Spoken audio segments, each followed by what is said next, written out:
Orang Kristen itu terkenal dengan mau memaafkan, ya, tidak menyimpan kepahitan. Karena ajaran utama dari kekristenan itu adalah mengasihi.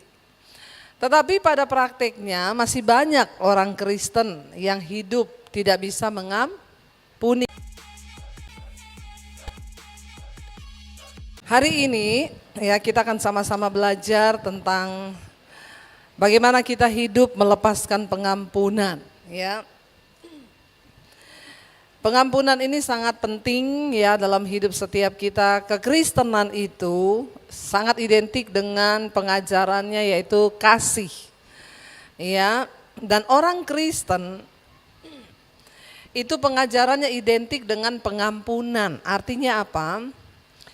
Orang Kristen itu terkenal dengan mau memaafkan, ya, tidak menyimpan kepahitan. Karena ajaran utama dari kekristenan itu adalah mengasihi. Tetapi pada prakteknya masih banyak orang Kristen yang hidup tidak bisa mengampuni. Dan tanpa kita sadari, ternyata kalau kita nggak bisa mengampuni, itu akan sangat mempengaruhi karakter kita, Bapak Ibu. Ya, dan sangat berpengaruh di dalam pernikahan kita, dalam rumah tangga kita.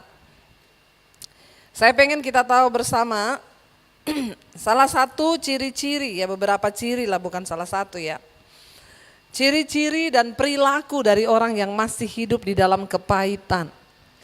Ciri-ciri dan perilaku dari orang yang hidup tidak bisa mengampuni. Yang pertama itu apa? Orang yang kepahitan, yang tidak mampu mengampuni itu yang pertama memiliki emosi yang sangat tinggi dan mudah tersinggung. Ya, coba kita cek, jangan-jangan ciri-ciri ini ada dalam diri kita. Orang yang masih menyimpan kepahitan, tidak mau mengampuni, ciri pertamanya itu adalah emosinya tinggi, meledak-ledak, dan mudah tersinggung. Ya, apakah di antara kita ada hari ini? Ya, pokoknya apa dikit marah, emosi. Di jalan nyetir sama sopir bajai, emosi. Ketemu sopir angkot, emosi. Anjing nyebrang, emosi. Apa sih? Semua diemosiin, saudara. Masalah anjing aja marah, hati-hati loh. Ini ciri-ciri jiwa kita ini tidak sehat. Ada hal yang belum beres, ya.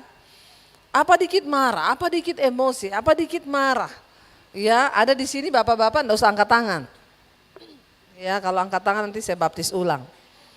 Rendam 20 menit. Yang kedua, mudah tersinggung. Orang itu kalau menyimpan dendam, enggak bisa mengampuni itu mudah tersinggung. Ya, gampang tersinggung. Ketemu orang, orangnya enggak senyum, marah dia. Tersinggung nih orang ya, mesti sama saya ada sesuatu. Padahal orang itu lagi banyak pergumulan, mikir besok jatuh tempo tagihannya. Mau bayar cicilan bagaimana, jadi mukanya agak cemberut. Tapi karena ketemu orang yang memang hatinya tidak beres, tersinggung. Yang diomongin orang lain yang tersinggung dia. Banyak di gereja begini.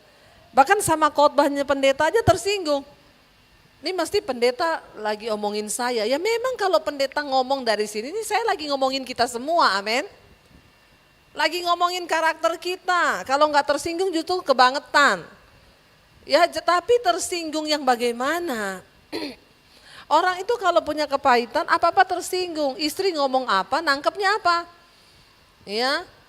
Suami ngomong apa, nangkepnya apa. Makanya kita perlu membereskan yang namanya kepahitan. Supaya kita memasuki rumah tangga itu enak. Bayangkan kalau istri pahit, suami pahit. Masuk rumah tangga dua-duanya pahit.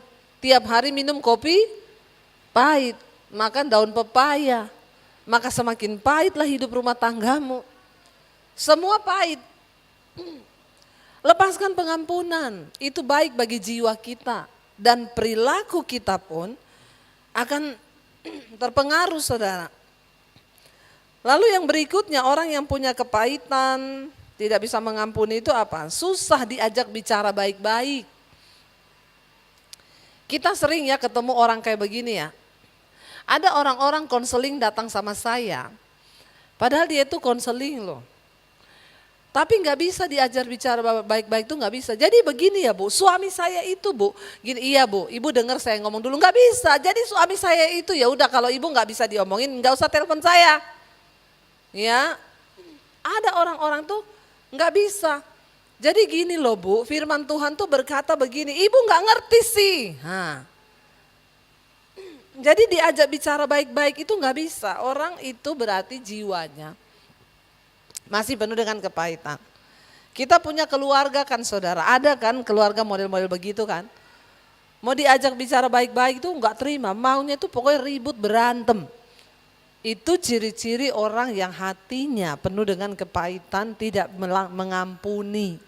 Kekecewaannya ditimbun, makanya juga nggak bisa diajak omong baik-baik. Yang ketiga, orang-orang kepahitan tuh suka ngancem.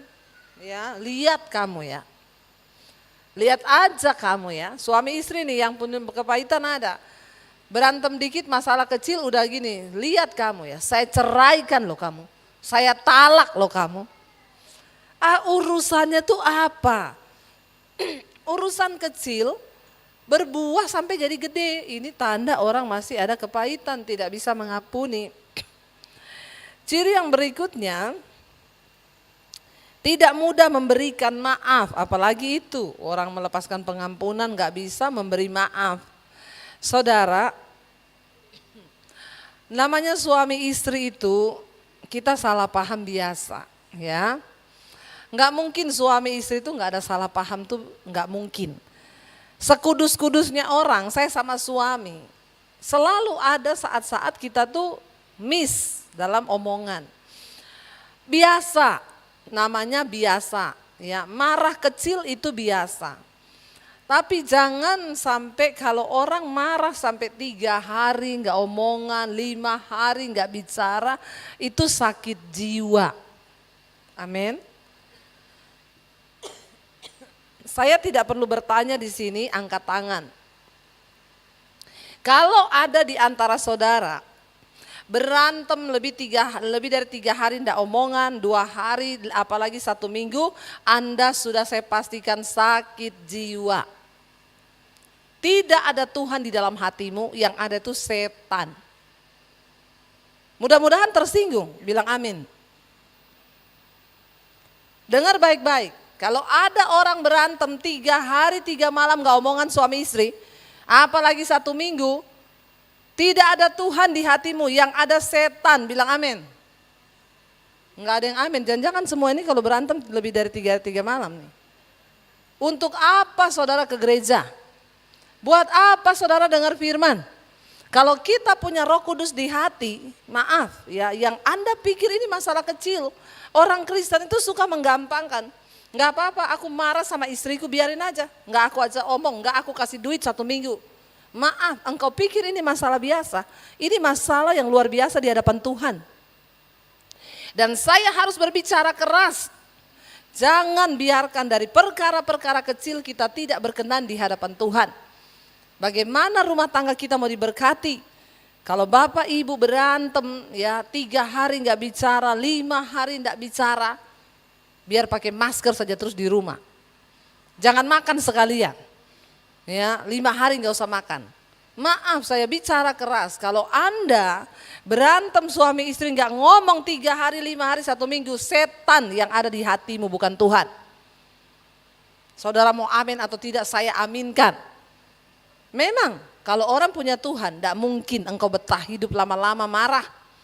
Cuma anak setan yang begitu saudara. Sekarang khotbah itu udah nggak usah enak-enakan ya. Kita yang keras-keras saja ya. Amin.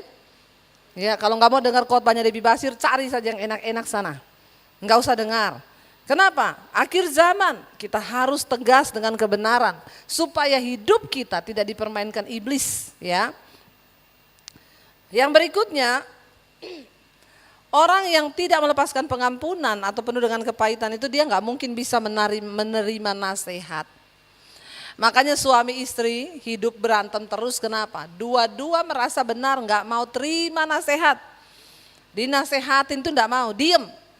Ya, enggak usah kamu nasihatin saya lebih pintar dari kamu. Wah, ini ciri-cirinya. Nah, saudara, kita mau belajar apa yang Yesus ajarkan ya. Satu kali Petrus itu bertanya ketika Yesus sedang bersama-sama dengan mereka. Pertama-tama terlibat pembicaraan dengan Yesus. Jadi mereka tuh bersama-sama ngobrol ya tentang firman Tuhan.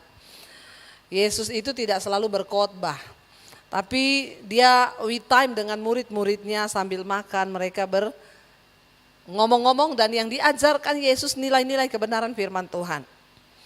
Satu kali Yesus mengajar kepada mereka tentang menasehati sesama. Matius 18 ayat 15 dulu. Supaya tidak ada pertengkaran, tidak ada kepahitan, ya kita perlu saling menasehati. Matius 18 ayat 15, Yesus itu ngomong gini sama murid-muridnya. Apabila saudaramu berbuat dosa, tegurlah dia, ya.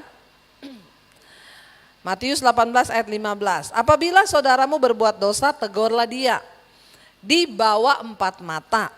Jika ia mendengarkan nasihatmu, engkau telah mendapatinya kembali atau engkau sudah menyelamatkan dia. Kalau ada saudara kita, teman kita, sahabat kita, orang di gereja kita yang berbuat dosa, kalau kita mengasihi dia, tegur berapa mata? 4, jangan 5, berarti ada yang ngintip. 1 ya, atau 6, enggak boleh. 4 mata, panggil, ngomong, saya tuh dengar atau tahu kamu begini. Saya mengasihimu ya. Sesuai dengan firman Tuhan dikatakan tegur 4 mata. Kamu harus bertobat begini. Ayo kita berdoa. Selesai. Dia mau bertobat, kita sudah menyelamatkan dia. Tapi kalau enggak mau, ayat berikutnya dikatakan, ayat yang ke-16. Jika ia tidak mendengarkan engkau, bawalah seorang atau 2 orang lagi supaya atas keterangan 2 atau 3 orang saksi perkara itu tidak disangsikan. Kalau dia nggak mau bertobat, ajak orang lain. Ya, makanya saya menasihatkan ke jemaat begitu, Bu.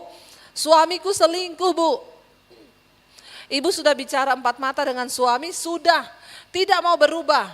Panggil 2 atau 3 orang saksi. Siapa? Mertuamu, orang tuamu. Itu orang terdekat supaya tidak bocor keluar. Ajak duduk bersama. Enggak salah loh saudara. Enggak salah. Supaya jangan istri tok menyimpan kepahitan. Ya, karena apa? Memendam terus kepahitan suami ini selingkuh nggak mau berubah-berubah. Libatkan orang lain.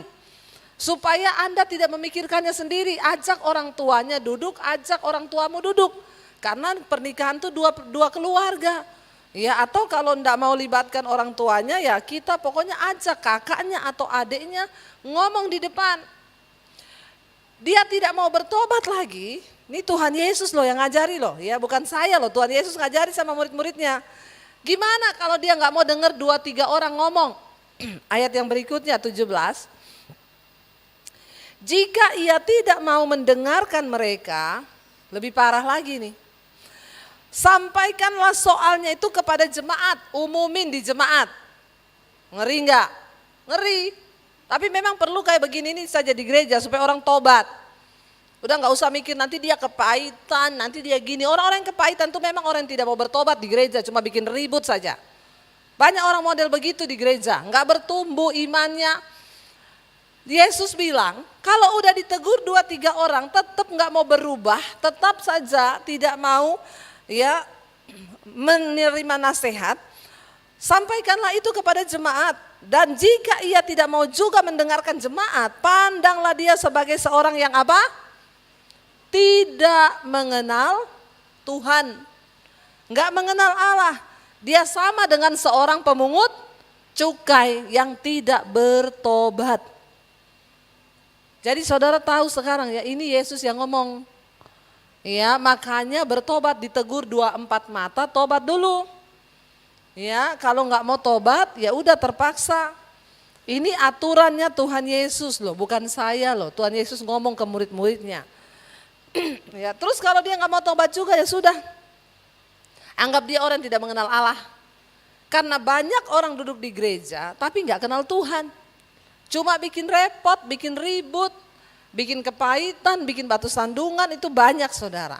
Lalu kita lompat sekarang, karena ini sudah mereka ngomong, Yesus ngomong, semua ngomong, Petrus tiba-tiba angkat tangan. Ayat 21 kita lompat. Mereka kan lagi seru ya ngomong, gimana Tuhan kalau ada yang berdosa. Lalu Petrus bertanya begini, kemudian datanglah Petrus dan berkata kepada Yesus, Tuhan, kalau begitu sampai berapa kali aku harus mengampuni saudaraku? Jika ia berbuat dosa terhadap aku sampai 7 kali, Petrus bilang.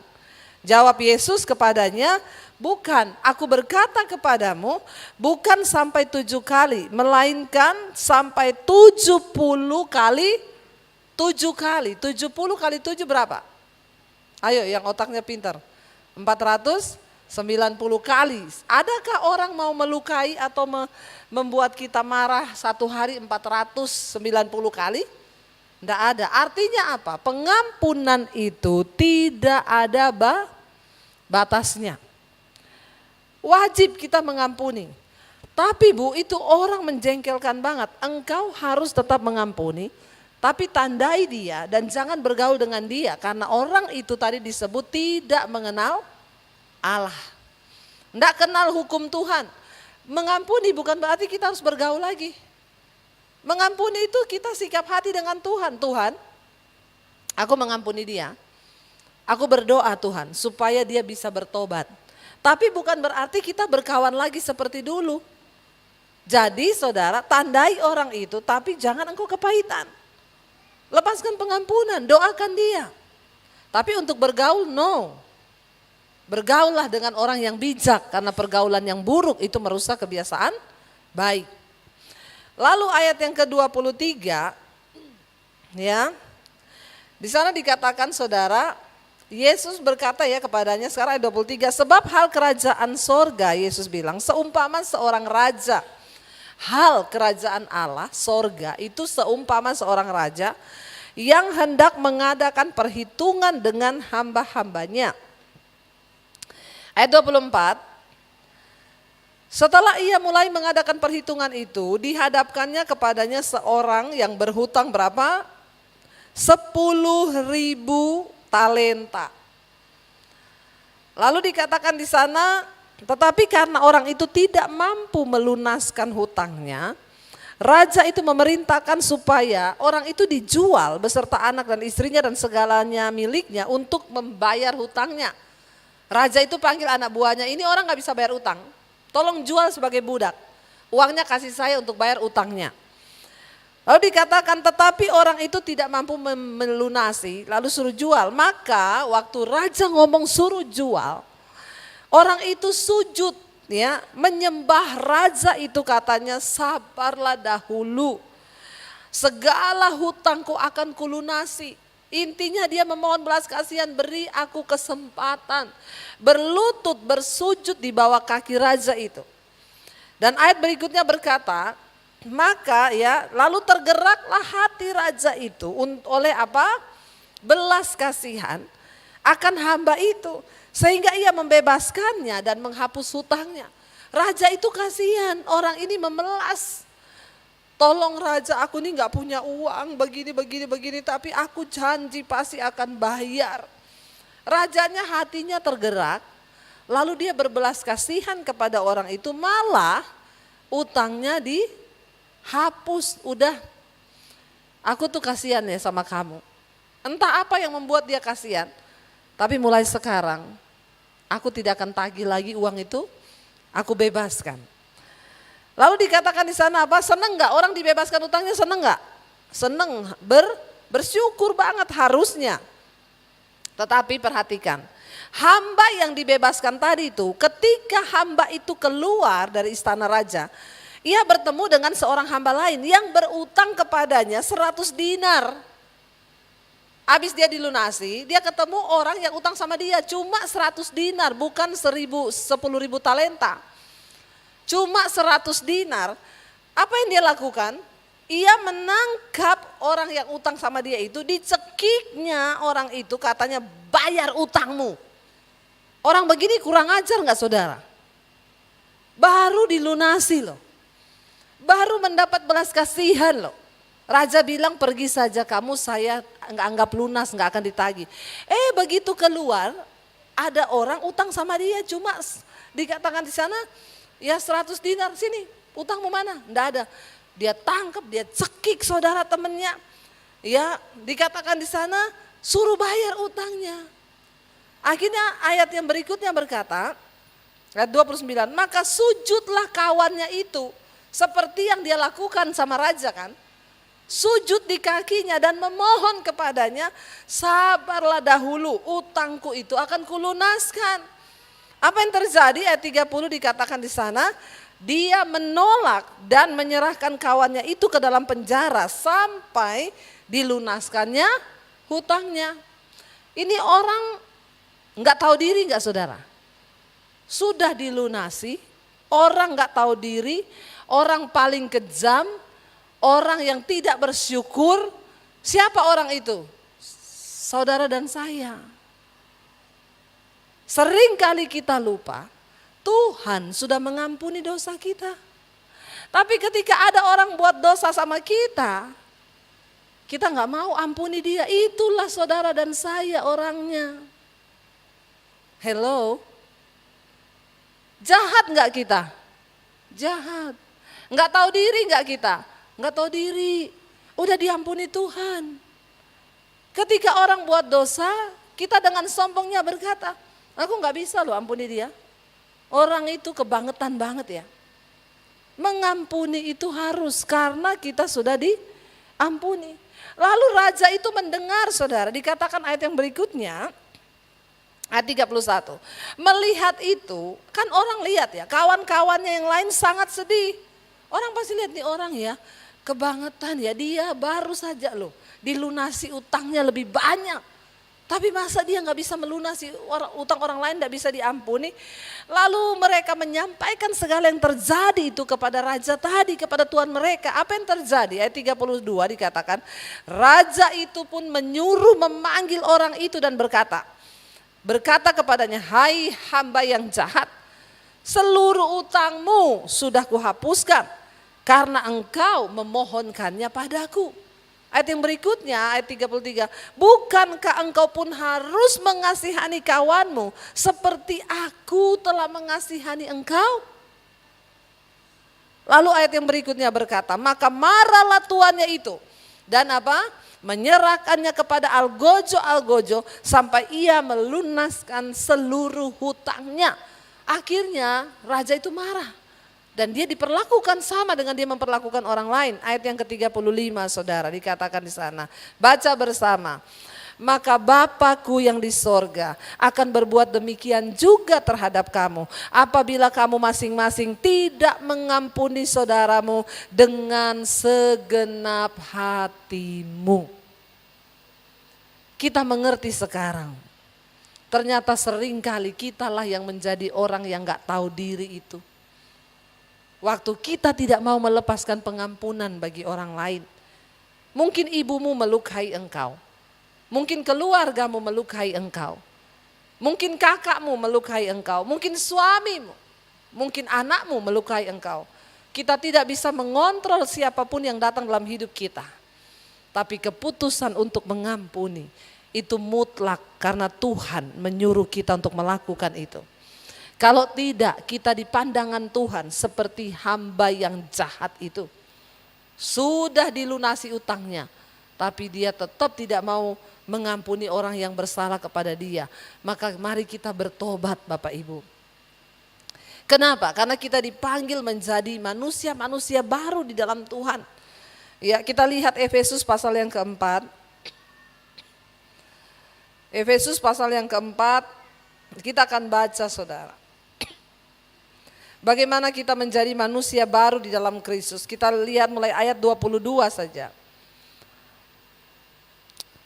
Ya, yaitu bahwa kamu berhubung dengan kehidupan kamu yang dahulu.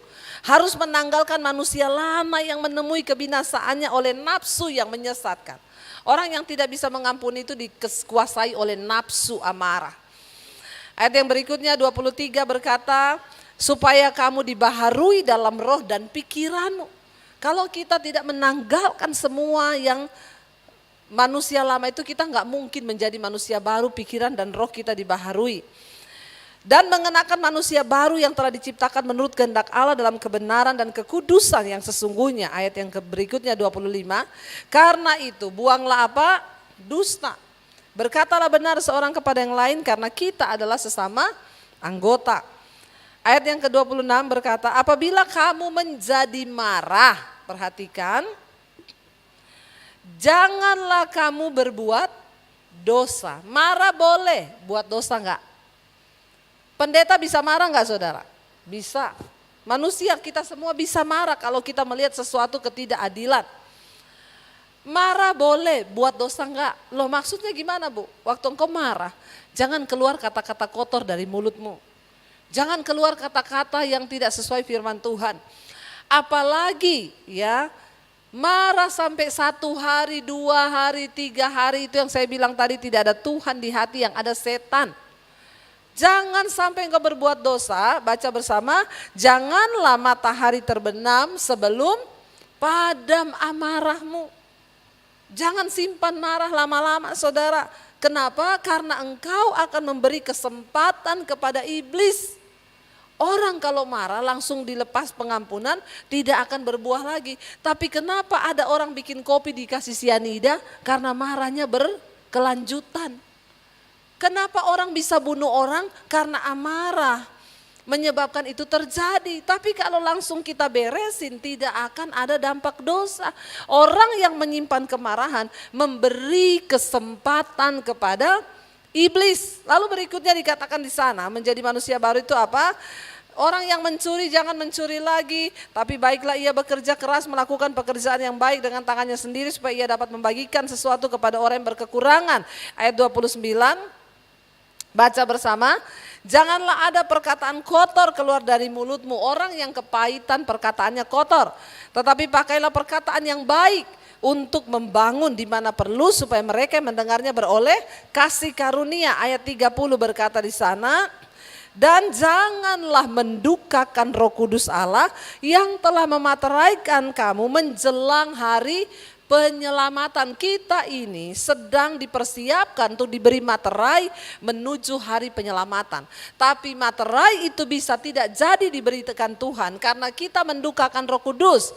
Kenapa kita mendukakan Roh Kudus? Ayat berikutnya berkata 30, baca bersama, segala apa? Kepahitan, kegeraman, kemarahan, pertikaian, fitnah hendaklah dibuang di antara kamu, demikian pula segala kejahatan. Ayat yang berikutnya, ya di sana dikatakan, tetapi hendaklah kamu ramah terhadap semua orang, ya terhadap yang lain penuh kasih mesra dan saling mengampuni, sebagaimana Allah di dalam Kristus telah mengampuni kamu. Saudara, kemarahan yang tidak dibuang, kekecewaan yang disimpan itu berpengaruh berat buat kesehatan. Saudara mau minum vitamin apapun, saudara mau olahraga, nge-gym, mau apapun, kalau engkau tidak melepaskan pengampunan, engkau sakit. Kemarahan, pertikaian itu membuat orang stres. Ketika orang stres, tubuh ini memproduksi sejenis hormon yang namanya kortisol. Itu diproduksi oleh kelenjar yang namanya adrenal di dalam tubuh. Waktu kortisol ini tinggi dalam darah seseorang, karena hormon kortisol itu diproduksi waktu orang marah, orang tertekan, orang depresi, orang kepahitan, itu hormon kortisol terus diproduksi dalam tubuh. Waktu hormon ini tinggi dalam darah, maka engkau akan mengidap penyakit darah tinggi, diabetes, jantung, dan itu sangat berpengaruh ke dalam kesehatan karena hormon ini ya mengatur semua sistem metabolisme dalam tubuh. Tapi kalau dia berlebih saudara, karena hormon ini keluar waktu orang depresi, tertekan, marah, kecewa, kepahitan. Nah saudara bisa bayangkan orang kepahitan, itu kan tiap hari loh dia produksi hormon kortisol itu. Dan itu kalau terlalu banyak dalam darah, engkau kena diabetes, jantung, darah tinggi. Kemarin saya ini ada dokter memberkati ibu, saya mau memberkati ibu ya, terapi ozon. Darahnya dikeluarin 250 cc diambil disuntikan ozon. Saudara, saya tanya sama dokter, dok, kok ada orang darahnya itu hitam, kental. Oh itu hormon kortisolnya tinggi bu. Oh jadi orang kalau darahnya kental, hitam itu karena hormon kortisolnya tinggi. Iya itu sejenis hormon stres. Hormon yang diproduksi ketika orang marah, orang kecewa, itu hormon keluar. Nah saudara, ya dari situ saya tuh melihat ya, berarti benar Alkitab itu bilang, hati yang gembira itu obat yang manjur. Padahal kalau orang itu kepahitan mana ada gembira. Yang tadi itu marah-marah, emosian, tersinggung, anjing lewat marah, kucing nyebrang marah. Enggak ada hubungannya, marah-marah. Hormon kortisolmu tinggi, darahmu hitam, kental. Bertobat. Jadi semua itu ada sangkut pautnya. Ya kalau orang itu hatinya damai, sukacita, enggak marah-marah, darahnya itu lancar. Saya lihat kemarin darah saya dikeluarin, puji Tuhan gak hitam banget sih.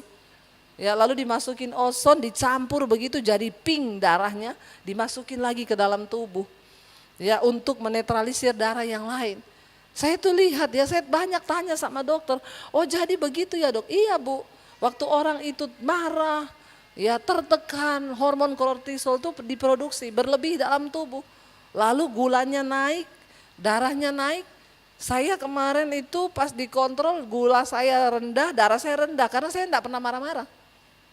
Ya, gula saya masa cuma 80 saudara. Ya, normalnya 140. Jadi saya harus dibikinin teh kasih madu dulu baru bisa diambil darahnya. Ya, karena gulanya sangat rendah sekali. Ya, makanya obat saya itu duren. Ya, saya bersyukur saya pelayanan kalau drop dicariin duren, sate kambing, enak toh? Ya enak, makanya jaga hati damai sejahtera.